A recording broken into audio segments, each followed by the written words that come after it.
Video देखने वाले सभी गणमान्य सदस्यों को प्रोमिला का नमस्कार। जैसा कि आप जानते ही हैं कि इस प्रतियोगिता का विषय है कोविड-19 का शिक्षा पर प्रभाव। तो इस विषय में मैं आज आपके सामने अपने विचार प्रस्तुत करने जा रही हूं और आशा करती हूं कि आप मेरे विचारों को ध्यान से सुनेंगे और मेरी त्रुटियों की तरफ ध्यान न देकर मेरे उत्साह को भी बढ़ाएंगे। कोविड-19 का शिक्षा पर क्या प्रभाव पड़ा है, यह जानने से पहले हमें यह जान लेना चाहिए कि कोविड-19 है क्या।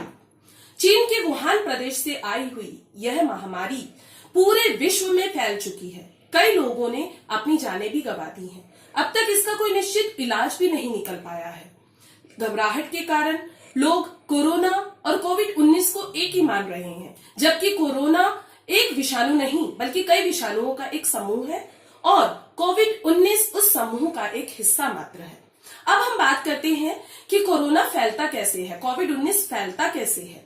कोविड-19 जानवरों से इंसान में आई हुई बीमारी है, जिसमें अगर एक व्यक्ति संक्रमित हो जाता है तो वह अपने साथ साथ कई और व्यक्तियों को भी संक्रमित कर सकता है। यह बीमारी छींकने और खांसने से और छूने से एक दूसरे को संक्रमित कर सकती है।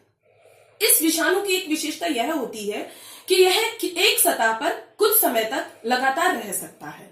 सरकार ने हमें इससे बचने के लिए कई निर्देश भी दिए हैं, जिसमें से सबसे महत्वपूर्ण निर्देश यही है कि हम घर पर रहें और घर पर रहकर कोरोना को हराएं। इस बात को ध्यान में रखते हुए हमारी सरकार ने देश को बंद करने का निर्णय लिया है। इस आशावादी निर्णय के पीछे संभवतः ही हम कोविड-19 को हरा पाएंगे और दोबारा अपना पुराना जीवन व्यतीत कर पाएंगे। इस कोविड-19 के चलते हुए हमारे देश में राजनीतिक, सामाजिक, आर्थिक और खास करके शैक्षिक अवस्था बहुत अधिक प्रभावित हुई है। आज विद्यालय और विश्वविद्यालयों के बंद हो जाने के कारण बच्चे घर पर ही ऑनलाइन शिक्षा प्राप्त कर रहे हैं, जिसके कारण पूरा दिन कंप्यूटर, लैपटॉप और मोबाइल के सामने बैठे रहने से उनकी आंखों पर भी इसका प्रभाव पड़ रहा है और जिसके कारण वो पूरा दिन थके थके रहते हैं। इससे उनकी शारीरिक क्रियाओं पर भी प्रभाव पड़ता है। आज हम बात करेंगे कि क्या कोविड-19 की वजह से उच्च शिक्षा प्रभावित हो रही है। हाँ, उच्च शिक्षा तो बहुत अधिक प्रभावित हो रही है। इसके कारण गुरु और शिक्षक आपस में एक दूसरे के आमने सामने बैठकर शिक्षा प्राप्त नहीं कर पा रहे हैं, जिससे अनुशासनहीनता भी बढ़ रही है। आज गुरु घर पर बैठकर ही ऑनलाइन डिजिटल शिक्षा बच्चों को प्रदान कर रहे हैं और भारत जैसे गरीब देश में क्या ऐसा संभव हो पाएगा कि हर व्यक्ति, हर छात्र ऑनलाइन सुविधाओं का फायदा उठा पाए? नहीं, इसके लिए सरकार को ही शैक्षणिक योजनाएं बनानी होंगी, जिसके लिए धन की आवश्यकता होगी, जिससे अर्थव्यवस्था पर भी प्रभाव पड़ेगा। अर्थव्यवस्था अगर प्रभावित होती है तो हमारी शिक्षा पर तो इसका बहुत अधिक प्रभाव ही पड़ेगा।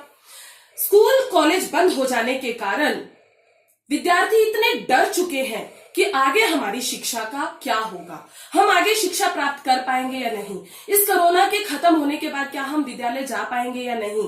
इस भय, व्याकुलता और घबराहट के कारण आज हर छात्र डरा हुआ है। अंत में तो मैं सिर्फ यही कहना चाहूंगी कि जिस तरह विदेशों ने विश्वविद्यालयों और विद्यालयों के बंद हो जाने के कारण घर पर ही ऑनलाइन सुविधाएं प्रदान की हैं, डिजिटल शिक्षा बच्चों को दी जा रही है, उसी प्रकार से हमारी सरकार ने भी कई कदम उठाए हैं ताकि बच्चों की शिक्षा का पूरा महत्व बच्चों को पता चले, उनका कोई नुकसान ना हो और वो पूरी तरह से अपनी शिक्षा प्राप्त कर सके। अंत में सिर्फ इतना ही कह सकती हूँ, बंद करो कोरोना का रोना, बनो सनातन कुछ ना होना। बंद करो कोरोना का रोना, बनो सनातन कुछ ना होना। धन्यवाद।